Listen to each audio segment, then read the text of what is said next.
A vida moderna requer uma quantidade enorme de energia. Sem ela, as luzes se apagam, casas congelam e empresas fecham. Em 2021, o preço do petróleo, gás e carvão quase dobrou. As cadeias de abastecimento estão prejudicadas globalmente e a logística e infraestrutura não conseguem acompanhar. Na China, milhões de famílias são afetadas por apagões. Na Índia, as estações de energia estão com níveis perigosamente baixos. Enquanto isso, na Europa, o gás natural é negociado ao equivalente em termos de petróleo a $230 por barril, cerca de 8 vezes mais do que há um ano atrás. É uma crise de energia de forma nunca vista desde os anos 70. Os governos estão trabalhando 24 horas por dia para reduzir o impacto sobre os consumidores, mas as contas começam logo a mostrar a realidade. Enquanto os investimentos em hidrocarbonetos têm diminuído, os meios renováveis de geração de energia ainda não estão compensando. Essa incompatibilidade agrava uma economia globalizada que está reiniciando após os bloqueios da Covid. Agora, o inverno está chegando e com ele chega uma crise mundial de energia que pode durar pelas próximas décadas. Seja bem-vindo ao 2 Níveis. Em parceria com Caspian Report. Em janeiro de 49 a.C., quando Júlio César cruzou o rio Rubicão com seus legionários e mudou o curso da civilização, o nível de dióxido de carbono na atmosfera da Terra era de cerca de 278 partes por 1 milhão e permaneceu nesse patamar durante o surgimento de novas potências e o colapso dessas sociedades nos séculos seguintes. As coisas começaram a mudar às vésperas da Segunda Revolução Industrial, em meados do século XIX. Conforme as indústrias começaram a queimar combustíveis fósseis, o nível de dióxido de carbono subiu e chegou a quase 300 partes por 1 milhão em 1910. E hoje chega a medir 413 partes por 1 milhão. Em pouco mais de um século, o clima da Terra sofreu uma transformação que foi 100 vezes maior do que no milênio anterior. Dióxido de carbono, ou CO2, é um gás de efeito estufa inofensivo em pequenas quantidades, mas um aumento abrupto pode ser complicado com consequências a longo prazo. O ar enriquecido de CO2 é bom para o crescimento das plantas. É por isso que o setor agrícola utiliza dióxido de carbono na fertilização para aumentar seus números.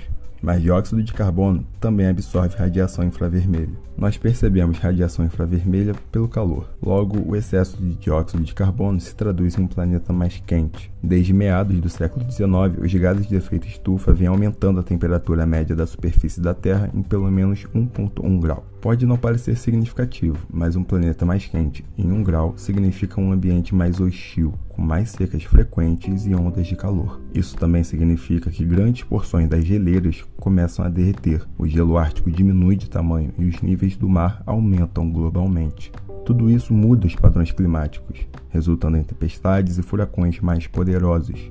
Em 1992, as Nações Unidas soaram um alarme quando os níveis de CO2 atingiram 356 partes por 1 milhão. Os líderes da época decidiram estabelecer um tratado internacional conhecido como a Convenção Quadro sobre Mudança Climática, com a promessa de estabilizar as emissões de gases de efeito estufa na atmosfera. Foi assinado um compromisso para acabar com a era dos combustíveis fósseis. Além da agricultura, grande parte da mudança no dióxido de carbono foi provocada pela queima de combustíveis fósseis para gerar eletricidade, processo fundamental para as economias modernas, a ponto de ser possível considerar os combustíveis fósseis como um recurso de maior impacto na condição histórica humana, seguido apenas pelo desenvolvimento da agricultura. Esse desenvolvimento tem um preço. Avançando para 2015, a comunidade internacional fez um importante compromisso em Paris para manter o aumento da temperatura média global abaixo de 2 graus e se esforçando para limitar o aumento da temperatura a 1,5 graus.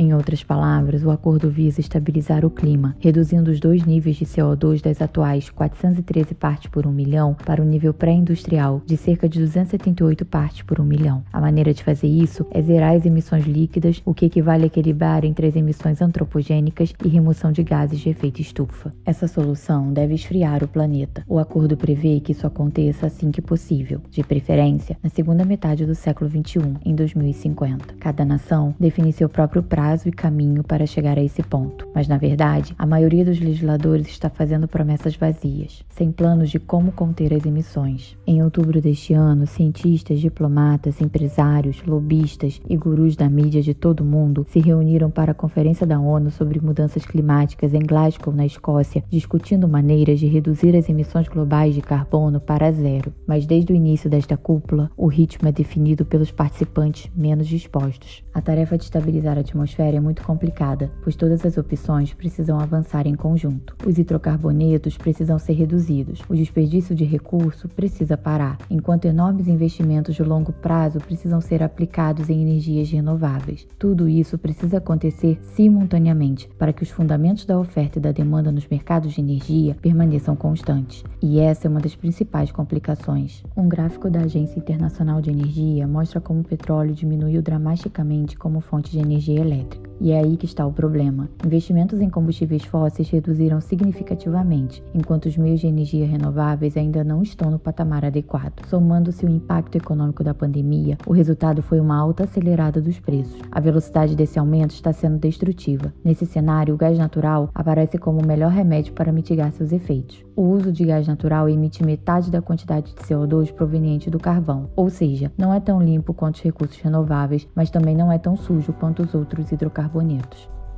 Nas próximas décadas, os países vão procurar substituir temporariamente carvão por gás, antes da massificação dos recursos renováveis por volta dos anos 40 e 50. Essa é a meta. Não vamos saltar do carvão e do petróleo para a energia limpa. O processo ainda vai levar mais tempo. E o gás natural é a peça-chave nessa transição. Por isso, reservas e gasodutos agora são de extrema importância geopolítica. Todavia, mesmo contando com gás natural, a transição ainda não está segura, simplesmente porque ainda não há investimento suficiente em tecnologia e energia renovável. Nos anos 70, a energia hidrelétrica alavancou os investimentos em energia renovável, mas desde então, nenhuma inovação surgiu com a mesma intensidade. No ritmo atual, dificilmente o mundo vai conseguir converter sua matriz energética até 2050. Mais pesquisa em infraestrutura é imperativo. O mundo precisa de grandes parques de painéis solares, aerogeradores e usinas submarinas.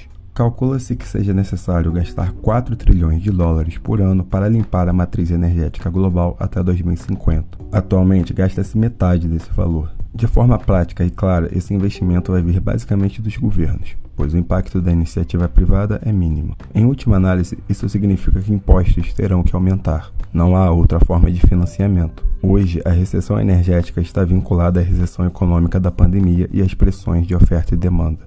Na China, a escassez causada pelo súbito crescimento da demanda de países buscando se recuperar é agravada por recentes compromissos ambientais que limitam o aumento da oferta de combustíveis fósseis.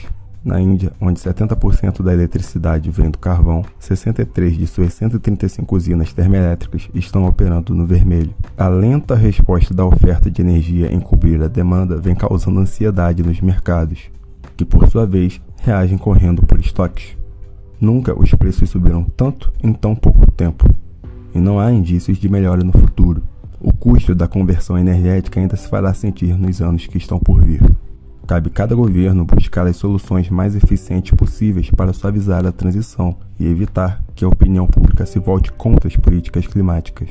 Hoje, as pessoas ainda estão favoráveis à mudança, mas ninguém quer assoprar a vela antes de ver que a lâmpada funciona.